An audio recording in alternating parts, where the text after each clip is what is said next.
Welcome to Park Media. I'm your host today, Vince Emanuele, and we are joined by Ben Burgis, who's a philosophy professor and the author of Give Them an Argument, Logic for the Left. He is also the host of the podcast Give Them an Argument, which is also a YouTube program, so check it out. Welcome to the program, Ben. Yeah, thanks for having me, Vincent. Yeah, absolutely. Where are you located, man?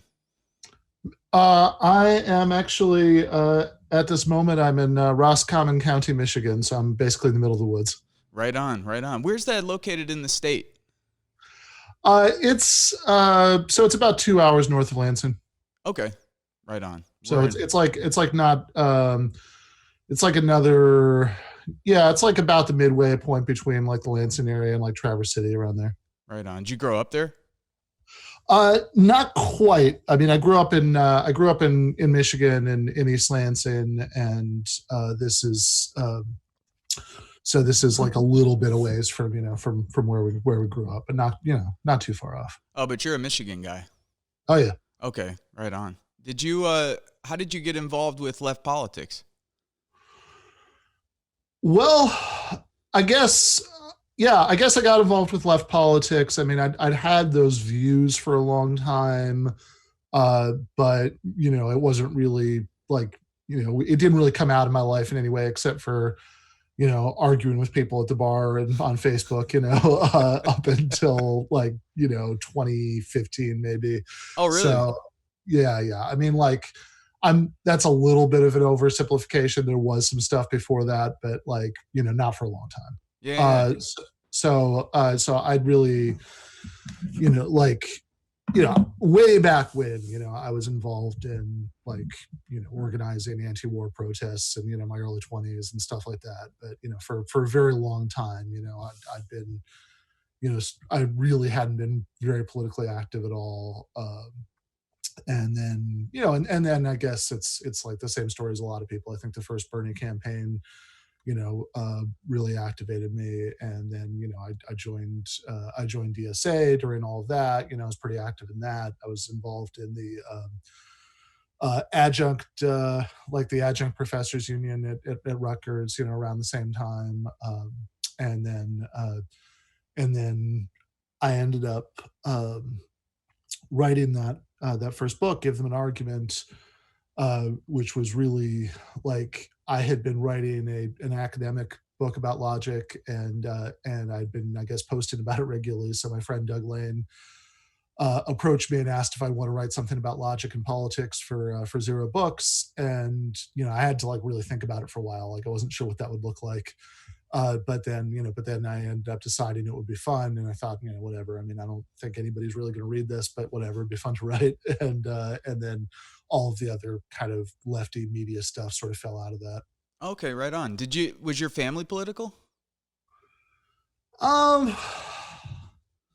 Not in the sense of being like especially, politically active or anything like that. I mean, my parents both had been, they were both students at, Michigan State during the Vietnam era, and, they'd been involved in some political stuff back then. But not in any kind of ongoing way. I mean, although I will say, like, I can pinpoint the first political conversation I ever had in my life, which was would have been when I was 4 years old. And I can tell you exactly what it would have been, which would have been the day after Election Day in 1984, and I don't know what I thought an election was at 4 years old, but like I understood there had been something called an election the day before, and that it was something that somebody won. So, or I must have understood that much because I remember like waddling downstairs, my dad sitting at the dining room table reading the newspaper, and I say, "Who won?" And I still remember this just look of utter disgust and contempt on his face of Reagan. Yeah, I'm trying to think of the first political memory I had.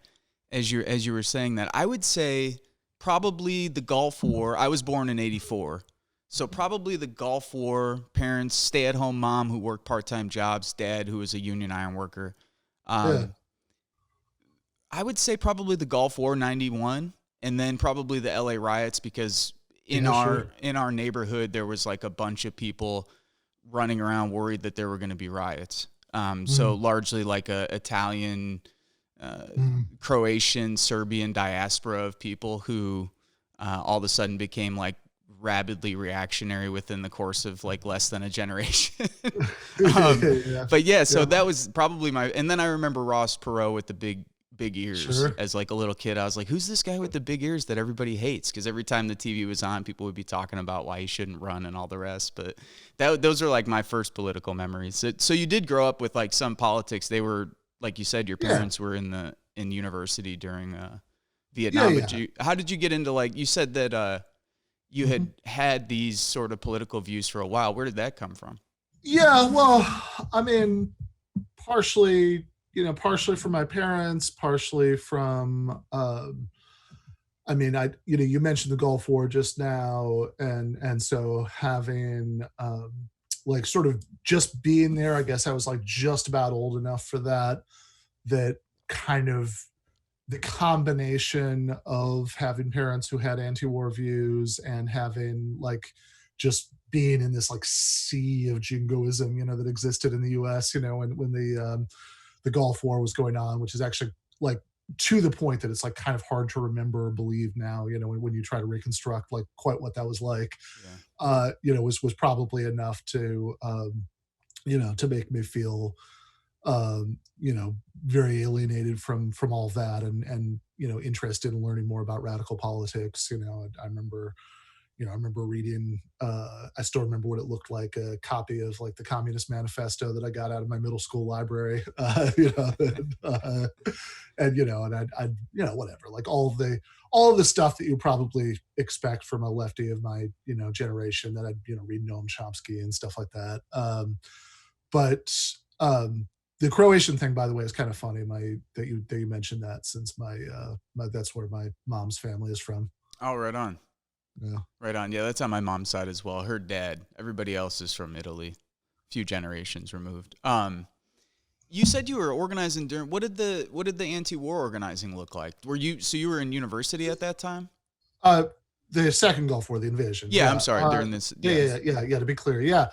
I was finishing up. Actually, I would have graduated by then if I'd gotten out on time, but I took like a year off, in the middle, and transferred twice, and whatever. So, I mean, I didn't graduate until I was like 23 and a half.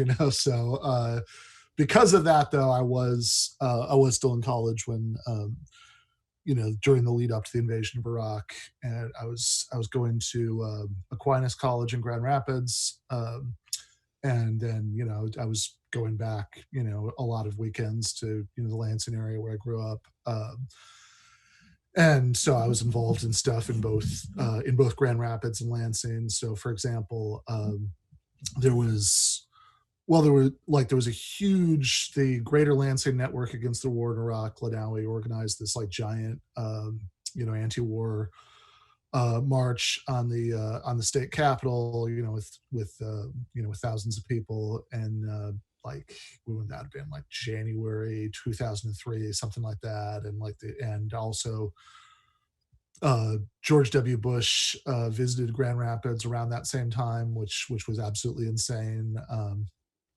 I'd actually had I bought I didn't buy it.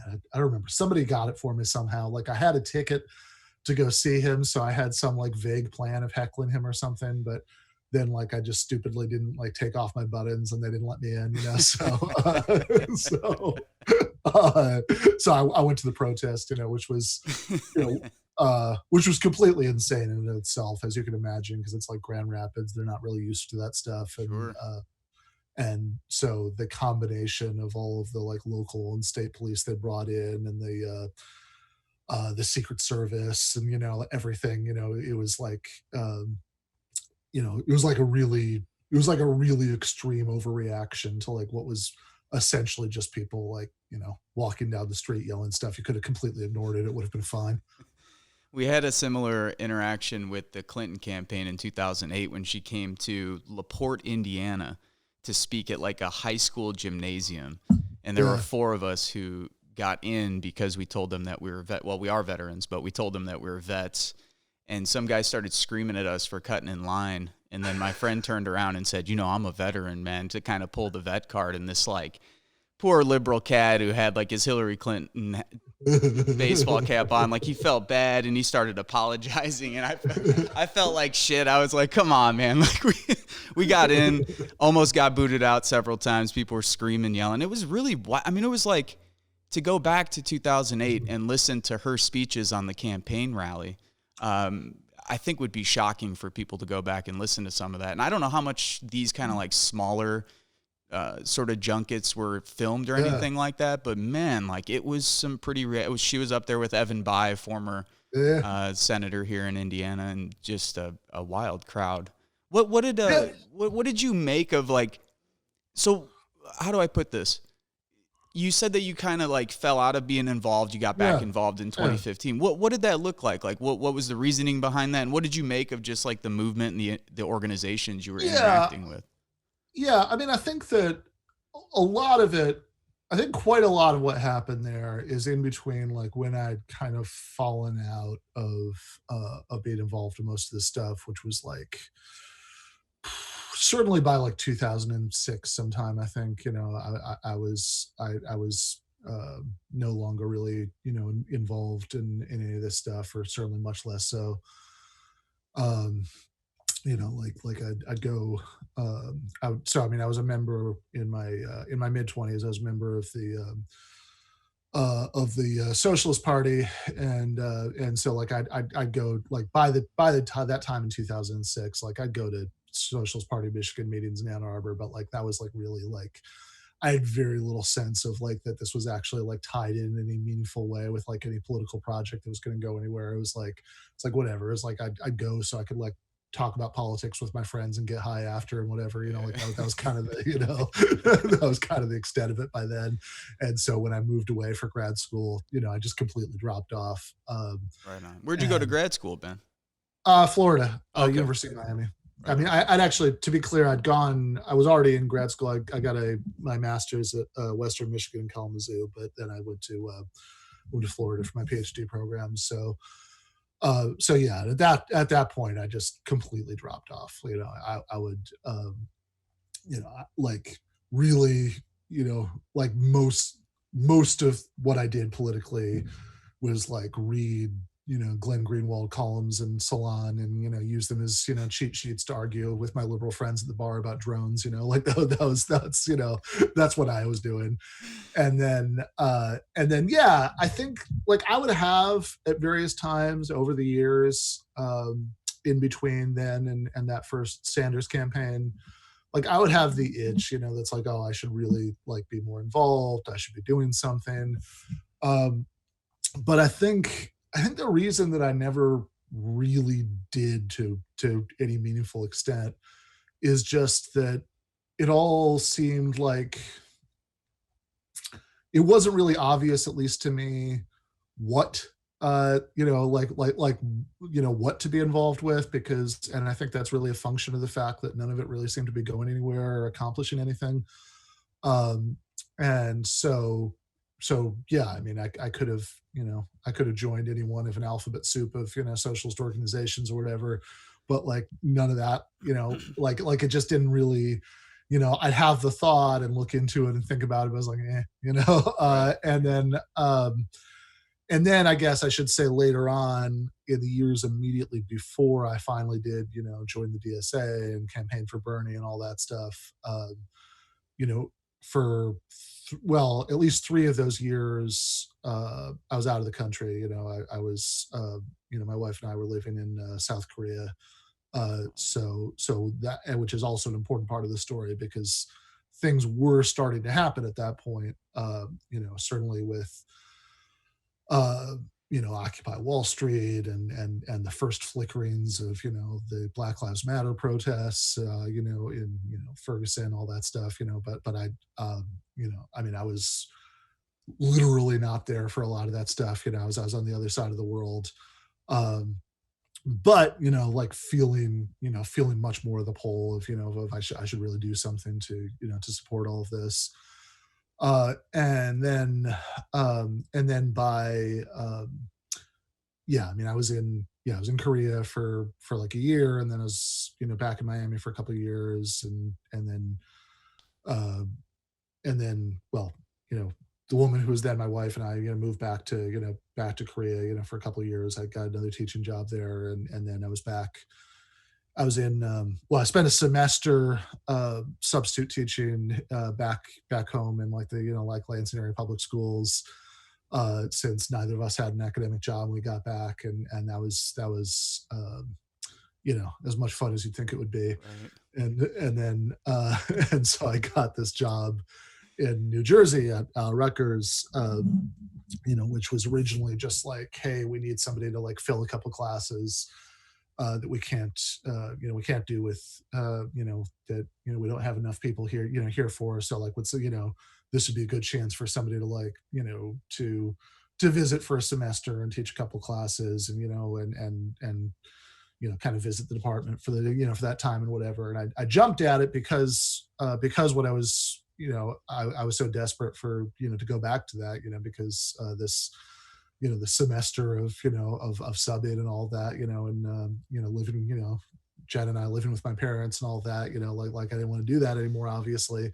So I jumped at it, even though I kind of knew that like there was absolutely no way that what they were offering me was going to be enough to like pay the bills or anything like that. So so there was a while I was sort of hustling and doing, you know, two or three jobs at one, like I was like doing the stuff at Rutgers, and I was doing a little online, adjuncting elsewhere, and I was doing some tutoring. So there with this Russian family, we were like always like half joking, we're like probably part of the Russian mafia or something. It was like it was a very, very strange, like how, like really strange actually. Like they had like parrots in every room of the house, and there was like a suit of armor by the front door, but sort of hustling to do all this stuff, obviously, made me want to be, not that I wouldn't anyway, because of my politics, but, certainly made me want to be involved in the adjunct union efforts, and so I was doing that, and I was doing the DSA stuff, and the two were linked to each other. Like I've like for a while, when central New Jersey DSA blew up, it sort of went very suddenly around, like after the election, it went from being like the same five people always looking at each other, across like the table, wherever we met, to there'd be like 50 people at a meeting or something. And so I got the, I got the union to, let us meet in like the basement of the union hall or whatever.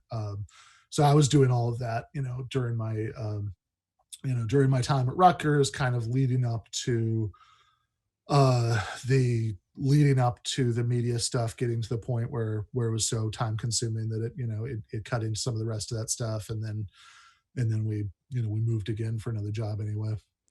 What was Korea like? What was it like teaching there?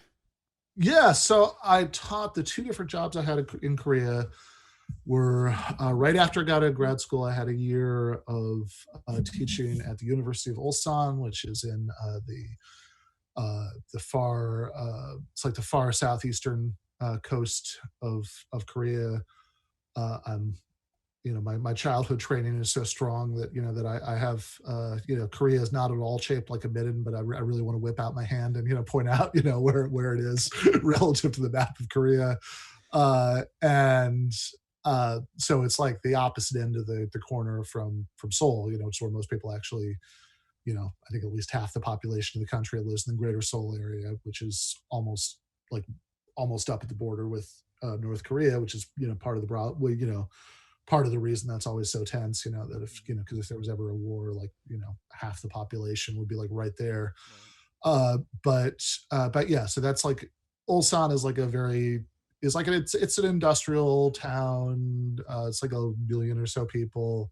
And, there are just, so I was teaching at the university, which, like a lot of universities in Korea, really pushes, English. And so like, they'll even like have like university policy, the students have to take a certain percentage of their coursework and classes taught in English, and a certain, percentage of the coursework in their major, stuff taught in English. So they have a sort of rotating cast of every, uh, of every department just about would have like the one Westerner on staff to teach classes in that subject in English, and so I was that guy for a year in Ulsan, and I didn't most people I knew there were there to like every once in a while I'd meet somebody from the military, but the closest military base is Busan, which is like it's like I don't know, like an hour away. It's around there. But like most English speakers in Ulsan were there to teach English. But there were like enough of those to support like half a dozen expat bars, and but it was all which were it was always like cheers. Like like I said, it's a small enough community that you'll show up and everybody knows who you are. Right. And that was great. And then I was like I loved living there. Like it was a lot of fun. And then I was back in Florida, for a couple of years, and then I came back to Yonsei University in Seoul. There was they have something called Underwood International College, which is a program at Yonsei where people can take all the courses in English for the first 2 years. So it's a very it's much less, culturally, it felt much less like, like being in Korea, because it's such a American and Canadian whatever bubble. But it was good. I mean, it's like it was out in Songdo, which is, well, actually, I mean, it wasn't unlike later living in central New Jersey, which is to say that like there's nothing there, but at least you can hop on the train and be in New York. And it's kind of the same thing for Seoul. Right. So yeah, I mean, it was, I mean, I enjoyed, I enjoyed living there. Obviously, as far as everything, we were talking about, is very disconnected from all that, sometimes frustratingly so, but, I mean, it was a great, I mean, like the actual experience of living and teaching there was a lot of fun, and we, I'm sure anybody who's ever seen me on YouTube, in fact, I'm amazed that it hasn't happened yet, has heard meowing in the background at some point. So our cat and our much less talkative dog, we both got, while we're in Korea. So I always call them the Koreans. It's like, oh, Right on. we're going to go away over the weekend. Who's going to take care of the Koreans? What was the political scene like over there? I mean, was there union activity? I mean, what was there, social movement, student movement type thing? There is. So Korea, up until the sometime in the 80s, I think, was mostly run by like a series of military dictators, and which is like a weird thing to remember, when you read about the Korean War and stuff. That's like, no, I mean, this is democracy came later, right? But that's clearly not what this is about. But and there was like an extremely like militant labor movement that was along with student organizing stuff part of what brought that down. And then I mean, you get these like weird like residues of the previous situation, like so I mean, that job at the University of Ulsan, there was like a clause in my contract that said I wasn't allowed to be involved in political activity while I was there, which I assume is something that was probably like, it's probably just like leftover language that was probably in there since the 70s or something, but there are residues of that that are more significant, like they do have some like really like heavy duty McCarthyite kind of laws that are still on the books that are occasionally enforced. Like it's officially, like praising North Korea, which in a saner society would be a crime that would be punished with rolled eyes, is like against the law in South Korea. And I think usually when people are busted for it, like the judges get embarrassed and kind of let them off, but Right. but that is a thing, right? So they feel bad for the person praising North Korea. yeah, exactly. So there are those like very, very repressive residues, and sometimes more the residues. So like the former president of South Korea, who was she was it's been, yeah, I mean, it's been, I guess, several years at this point since she left office, but but who was there when I was there the second time was actually the daughter of the last military dictator who ruled before, and somebody who, well, I mean, it's kind of like Bolsonaro in Brazil. It's the same sort of thing. That she would still kind of defend his legacy. And there was a lot of like very militant labor stuff going on when I was there, because she was sort of trying to do all this very like Thatcherite kind of stuff with the rail service and going after the unions. But then there were various scandals that happened with her, and she left, and there was and then the new person who's in there is certainly not like any great leftist or something, but somebody who is better than that, and was like very interested in like pursuing peace with the North. So like a lot of the stuff when Trump took us right up to the brink of war with North Korea, and then that had an apparently sudden change of heart, and then patted himself on the back for not doing it. Like I think a lot of that was the influence of the president of South Korea, who's trying to push some sort of peace negotiations and all this. But like it's a really weird situation. Like when I was there the first time, which was 2010, 2011, there was a point when there were some U.S. South Korean military exercises that involved that included like shelling this unoccupied area, but that's disputed between North and South Korea, and so this was a very intentionally, I think, provocative thing. But then because the current great leader in North Korea had just come in, and so I think he felt like he had something to prove. So it was very provocative, but he could have responded to it by just firing a few shells back into the ocean, and like making a fiery statement, which would have been much more normal. But instead, they shelled a occupied island that again I think is disputed, but is like lots of people were actually in, and a couple of them died, and a shit ton of people fled from Seoul to the south of the country like over the weekend, because they were afraid that there was going to start be shooting. And I remember like getting out of teaching, like leaving class, and I got a text from a friend of mine in Seoul saying, turn on the TV, the North Koreans are attacking us. Okay. And then like I remember walking by this like student like study lounge, and in the student lounge the TV's on, and it's just so jarring as an American to walk by this, because there were like the students are just sort of talking or flirting or doing homework, half paying attention to what's on the TV, and you can see like there's plumes of smoke rising up from Yeongpo Island on the TV, but it's just like not a big deal to them. And even like later out, like that night, I was out at like one of these expat bars in Ulsan, the Purple Haze, and I was talking to the bartender, was like a young guy, and he was like, "Oh yeah, I hope it doesn't escalate, because then I'd be like called up, to reserve." So it's like, how are you not more agitated about this? Hey man, my friends overseas have been saying the same thing to me for 9 fucking months. They've been like, "Hey, what is going on over there?" And I'm just like, I'll show them outside, because we live in like the midtown area of our city. There's people going in and out of the bars, bikers rolling up. I'm like, yeah, it's whatever. They're just like, they can't even fucking believe it. Especially my friends in Vietnam, Australia, New Zealand. They're just like, it's normal. I'm like, yeah, there's just sirens all day, just bodies to the morgue, no big deal. Just like, yeah. I mean, Vietnam has been killing it. I mean, like they're like the rate of like the rate in Vietnam is insane. It's like it's like non-existent. Yeah. What do you think? That's it's jumping around a little bit, because I wanted to follow more with your story, but I am interested to pick your brain on this. I was listening to it was like a short little video David Harvey was doing about China's response to this.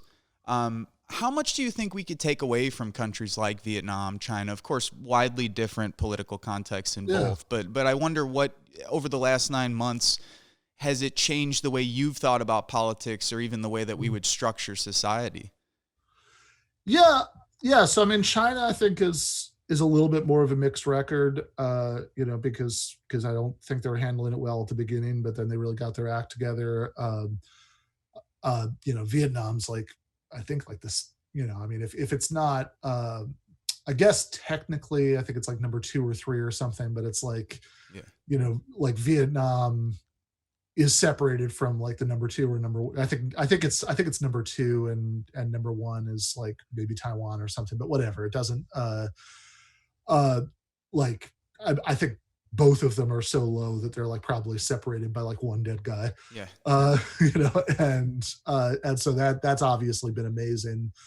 And then, and actually also, like, while we're going through those countries, I mean, Cuba, Yeah. is, I mean, it's not as amazing as Vietnam, but like, for the sake of contrast, like, Ingham County, Michigan, where my parents live, has 242,000 people, and 128 of them have died of the coronavirus. Cuba has about 10 million, and 136 have died of coronavirus. Yeah. And I understand it's an island, but then again, look at Puerto Rico. That's an island, and the numbers have been horrendous there.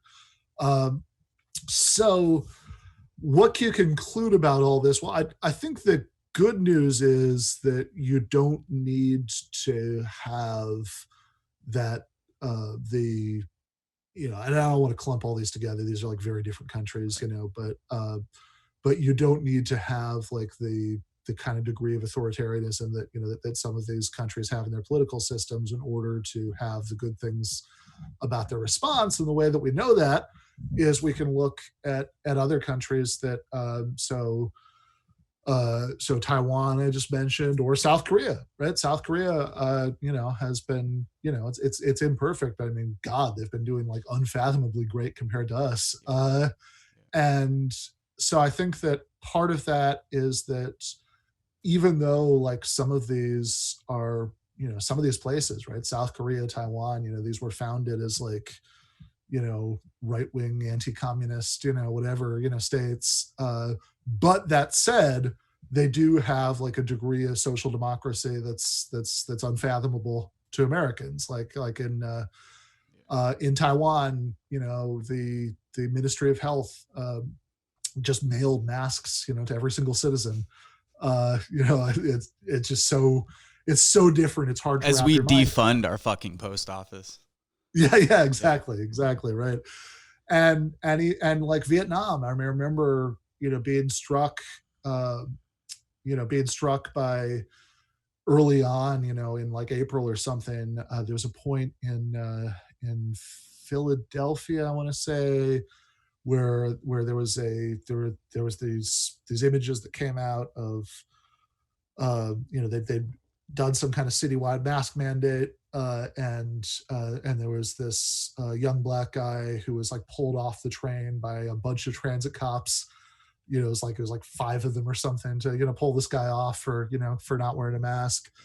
And at the same time, I remember seeing this picture from Vietnam of a cop or soldier or some sort of uniformed person, like literally standing at a street corner passing out masks. I was like, well, that's the contrast, right? Yeah. And even South Korea, like South Korea has national health insurance. Like while I was living there, I mean, I was on South Korean national health insurance because I had a visa to let me work there. That was enough, that was enough to be, to be on that as a non-citizen.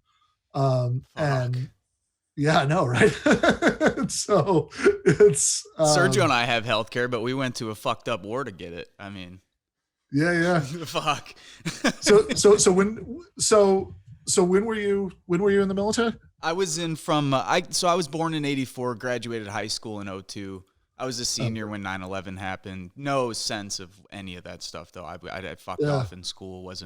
My father wasn't particularly patriotic, but I joined in 02. So I went to boot camp in September of 02, School of Infantry in January, and ripe and ready by March 1st for the March 19th invasion. Went over with the Marine Corps first tour, and then went back again in 04, 05. Same unit, same thing. 1st Battalion, 7th Marines out of 29 Palms. And then, that was around the time I got politicized, man. I mean, the thing that got me politicized, because I fucked off in school a lot. I mean, I really like barely graduated high school type shit, like very dumb in school. Didn't give a shit at all. And Yeah, it wasn't particularly political. My dad was an iron worker, had really good class politics, you know, kind of anti-authoritarian kind of streak to him where it was like, don't trust authority. But Yeah. was in the Marine Corps, and my friend from Kentucky came from a Southern Baptist family, so he was like rabid atheist. Yeah. He turned me on to Bill Hicks, and I started listening to Bill Hicks, and I was like, it just started like at the same time smoking a lot of pot, eating some mushrooms, like just thinking about shit, you know. But that was what got things rolling. And then I came home from my first deployment.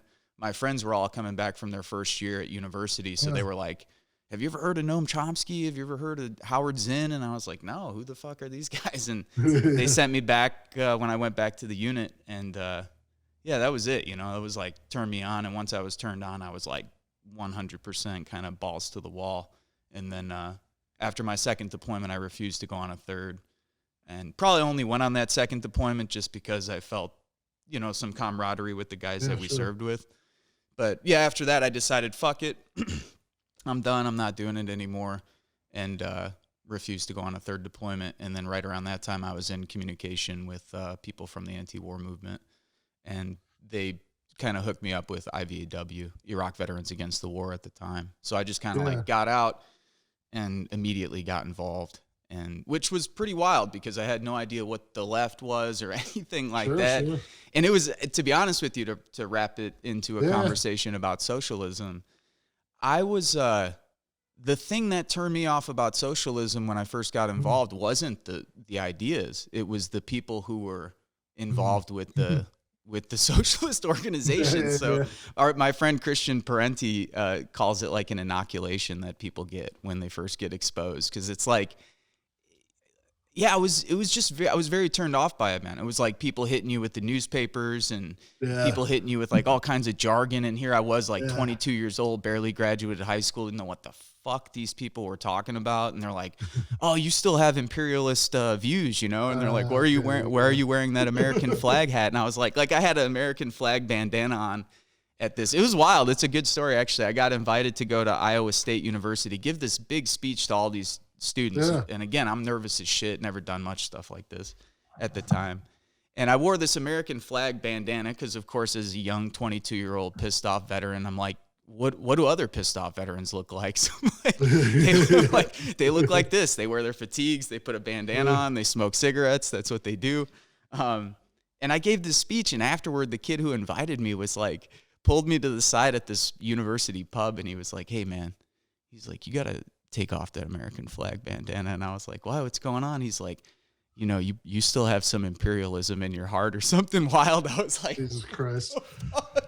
So it was like kind of shit like that all the way to, I don't know if I even want to say this because I don't want to start problems with anybody because it's so far removed. But there was a socialist organization that existed back in 2008 that when I was really getting involved with IVAW, like now going to the conferences, strategy retreats, all this kind of stuff, there was like a group of socialists who were working into, the organization no longer exists, but they were working with some of the veterans to kind of like stack the board of directors with socialists, like kind of in this sort of, like in a way that I didn't understand at the time that this was like something that people did, you know?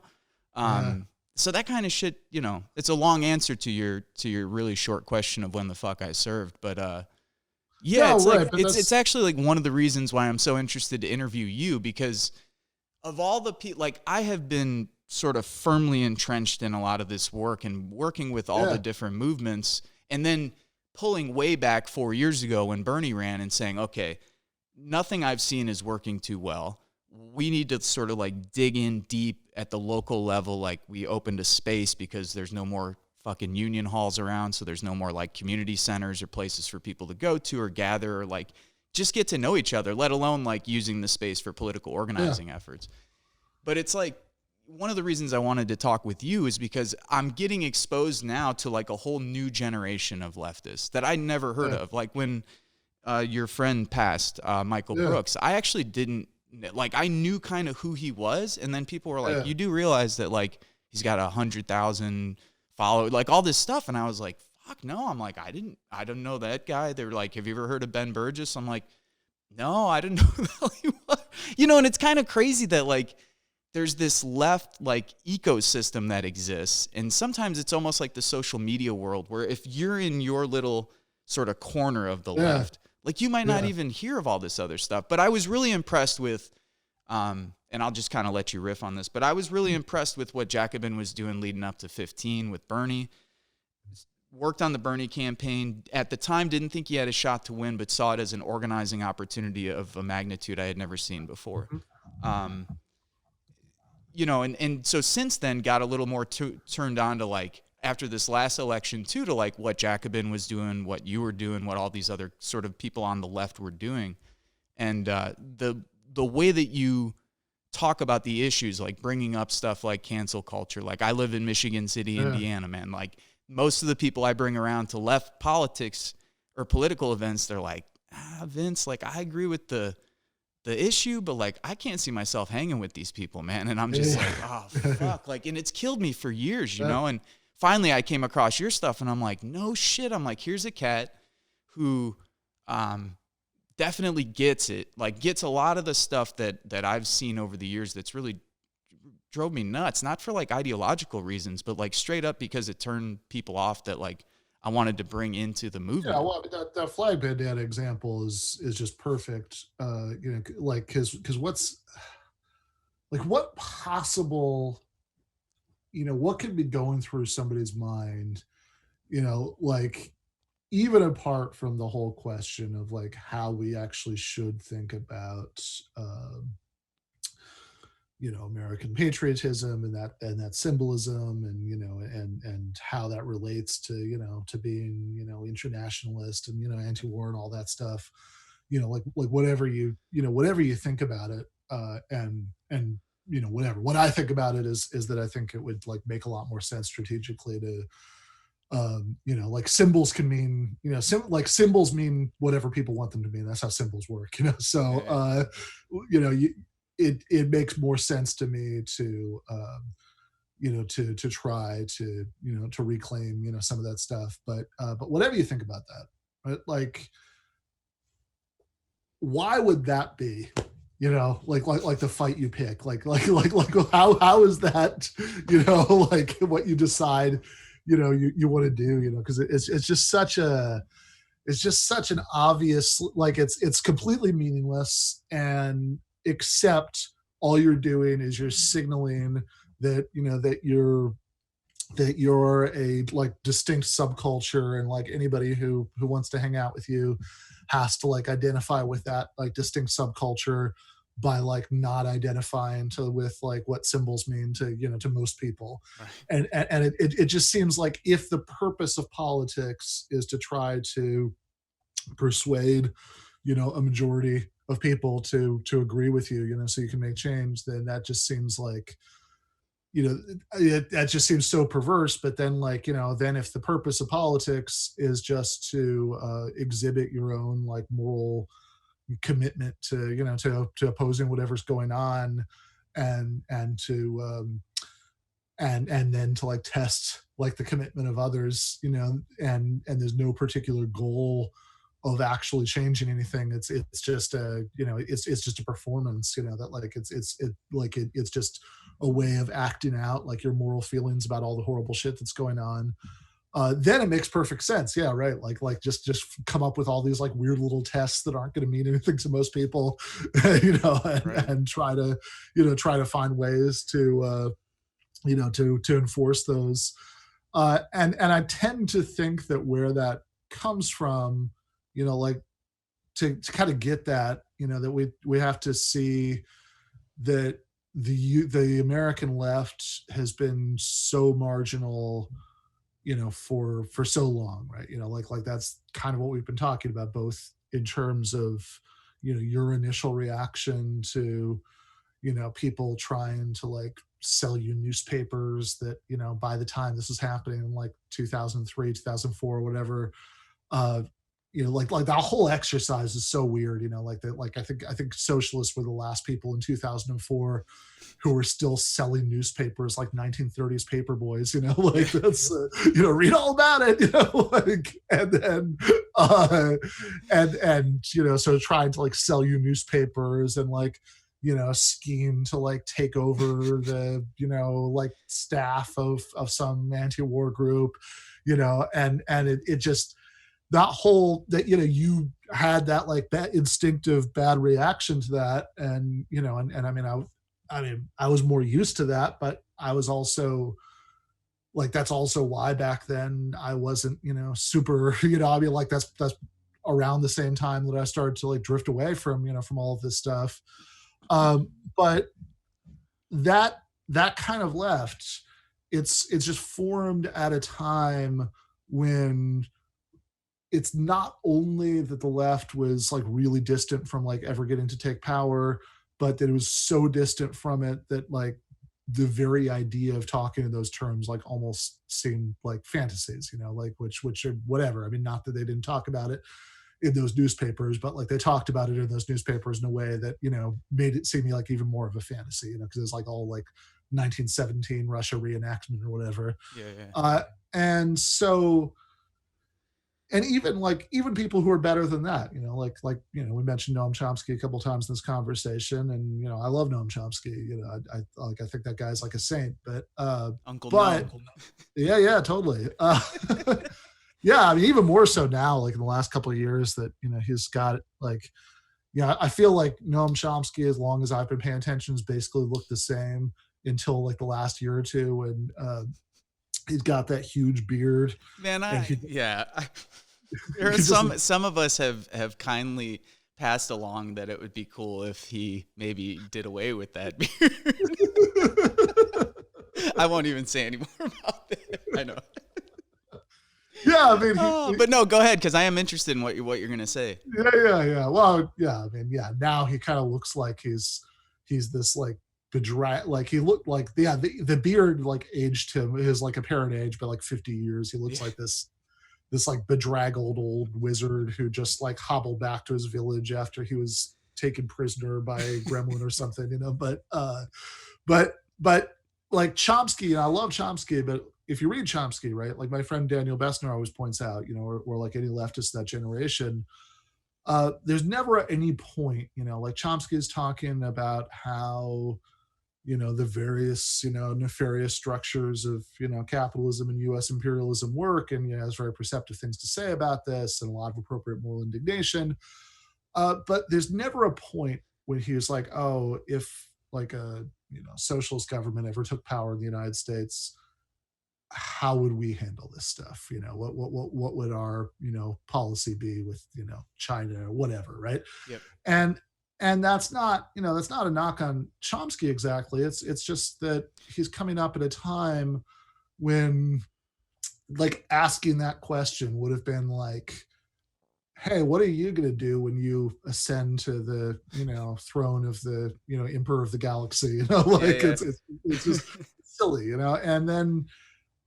But the problem is, because we're so used to that kind of sense of deep powerlessness, like I was just talking in the last episode of my show to Natalie Wynn about this, and she was pointing out that like the weirdness of the fact that there are people, far leftists who simultaneously think that Twitter and YouTube and all of those should be like harsher and cracking down on like white supremacists or whatever, that they should have like stricter censorship rules, and also go around like openly saying we need to have like a violent insurrection in the streets as like a way of achieving socialism. It's like, well, hold on, right? If we got like the stricter censorship that you want, how would it not be used against this? And I think the answer is, the only way they don't think of that, or they don't think about that, is that they just assume that they're so marginal and so powerlessness that they just like wouldn't even rise to the level of the censors. 100%. And so that those kind of habits of marginality, I think are really killing us in a lot of ways, because in the last few years we've finally gotten to a point where, between Occupy and then the Bernie campaign, it's still very marginal, but it's, this stuff is part of what people think about when they think about politics in a way that it never really was before, right? Like the last glimmer of it, I guess, would have been that anti-war movement in 2003. Yeah. That, people were aware of that and they talk about that, but like that's Yeah. for the first time, like some kind of like left critique of inequality and all this stuff is like part of what people are thinking about when they think about politics. And so obviously, we've got an incredibly long way to go, but like there are real openings now in a way that there never were, really essentially for decades, like I don't even know since when, which is great, but we've got all these bad habits that are left over from that earlier time, when we just sort of thought of ourselves as this definitionally marginal and powerless, permanent opposition.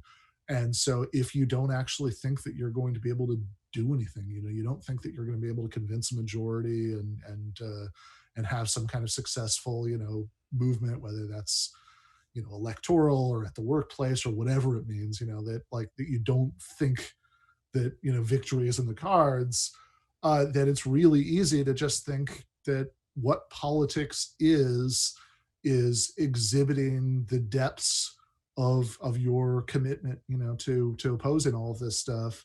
And if that's what politics is, it's very natural to spend all of your time kind of nitpicking other people's, depths of commitment and saying, I mean, whether that's like stupid shit on the level of, of you've got imperialism in your heart because you've got a flag bandana to people, I just mentioned ContraPoints, Natalie Wynn, people getting mad at Natalie because she like gave 10 seconds of voice work in a video to somebody who has, bad views, she's expressed that she disagrees with this guy's views, but like she won't like, denounce him. And it's the kind of thing that if you were at all worried, right? Like I guess, I don't want to get too rambly here. I guess I'll just end with this example and kick it back to you, right? Like something I've spent a lot of time thinking about in the last in the last year, I guess, year and a half, is the last DSA convention, Democratic Socialist America convention in Atlanta. There was as a symptom of what we were talking about, the fact that this stuff has broken through to the point where it's at least part of the discussion. Tucker Carlson did a segment on the DSA convention on his show, which in itself is a great symptom because he wouldn't have bothered attacking it 2 years ago. I mean, I was a delegate at the DSA convention from New Jersey in 2017, and there certainly wasn't any. Tucker Carlson certainly wasn't doing segments attacking it because it wouldn't have risen to his notice, right? Right. So that's great, right? But then, like, what his segment was looking at, he was playing these clips of people at the DSA convention doing things like reading these rules that like you're not supposed to clap, you're supposed to do like jazz hands or something, because there could be, theoretically, it's possible that out of 1,000 people in this room, there could be like 3 who have like some rare, condition where they might be especially sensitive to noise, and then somebody's getting up to say no crosstalk, for the same reason, but then that guy starts his harangue with "Hey guys, no crosstalk," so somebody else gets up to say "Hey guys" as gendered language, and so Tucker has a lot to work with here. And of course, he's cherry picking. He's a young guy. Like, but also, what gets me about this, what I can't get over, is that this was not some like Breitbart hidden camera, like sort of they smuggled out footage of people being crazy, at the DSA convention. DSA was streaming this on purpose, right? So like, which tells me that the people who are getting up and saying these things, either like it just doesn't cross their mind, like how would most people, and I know sometimes when you use phrases like normal people or ordinary people get their antenna up because they think you're saying something you're not, but like all I mean here is most people who are not like immersed in the political subculture of the left, whether male, female, gay, straight, whatever, right? Most people who are not immersed in this particular subculture, how would they react to this? And it's either that doesn't occur to them, or they don't care, or some combination of the two.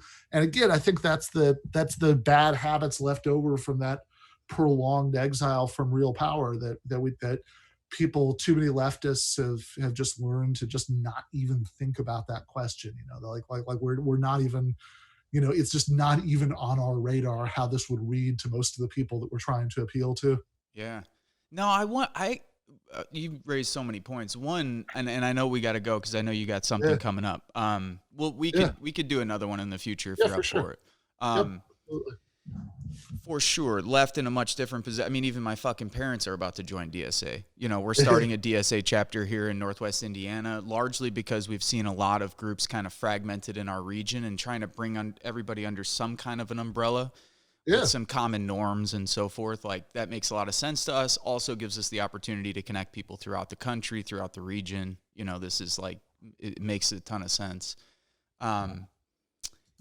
There's also so much anarchist influence. I mean, so in other words, I came up, like, the first people that I got connected with were people like Chomsky. So I'm indebted to him in a way that is very personal, but I also disagree with him. And actually one of his good friends, who's also a friend of mine, Michael Albert, vehemently disagrees with Noam on a number of things. Particularly, for Michael, it's like, we do need a vision.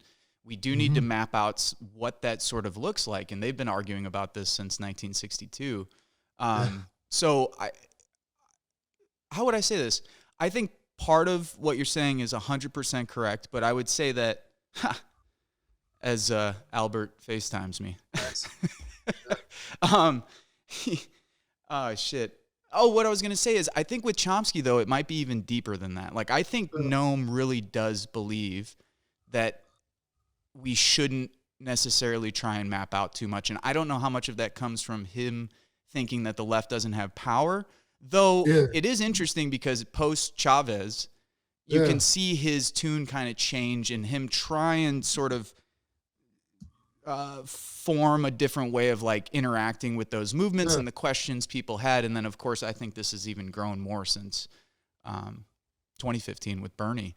But a lot of that anarchist influence, I remember thinking, oh, this is cool. They're not as kind of uptight or, like, antisocial as the Marxists.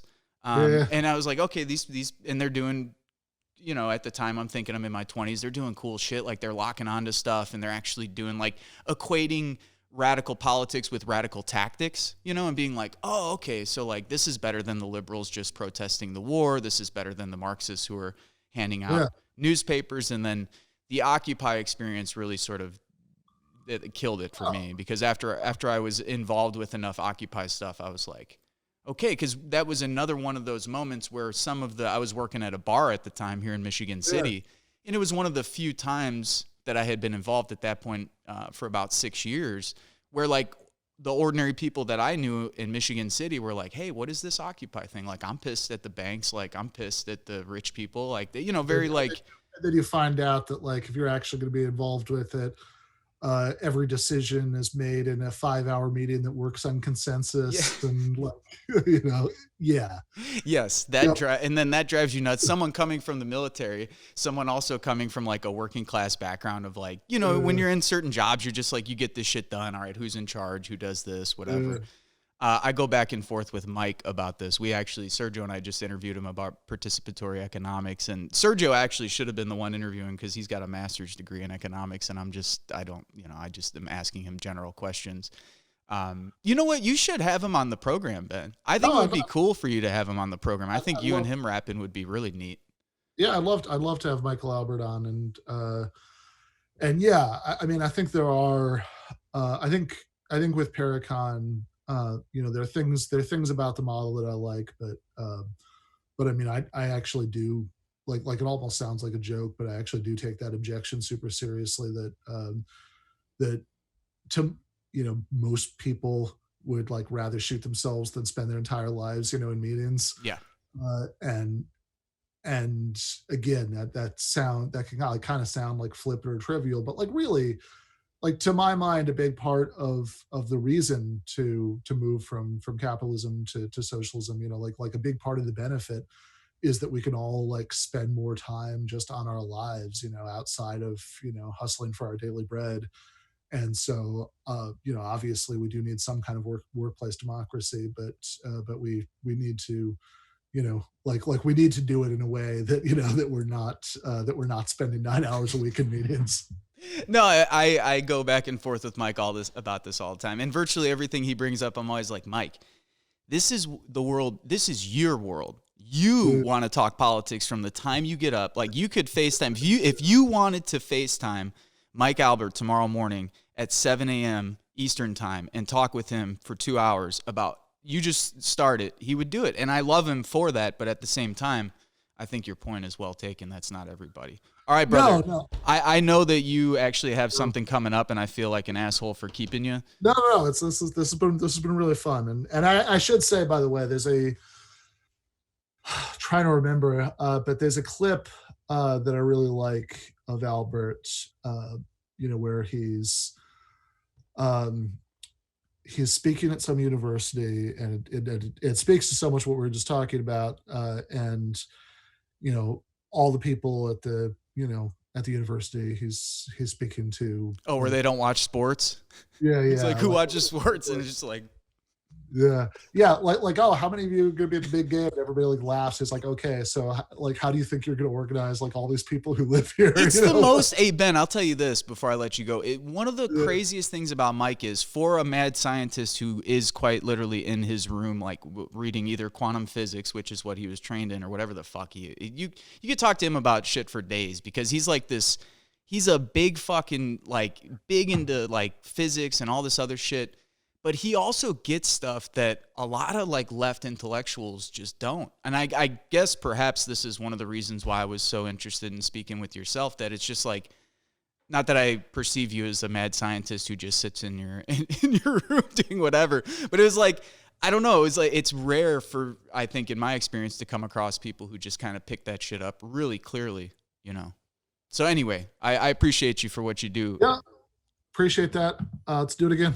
Cool, man. Thanks for your time, Ben. You've been watching Park Media. I'm your host today, Vince Emanuele, and we'll talk to you soon. Hey, thank you for watching and listening. If you think this program is worth a pack of cigarettes or a cheeseburger, you could become a Patreon for as little as $3 a month.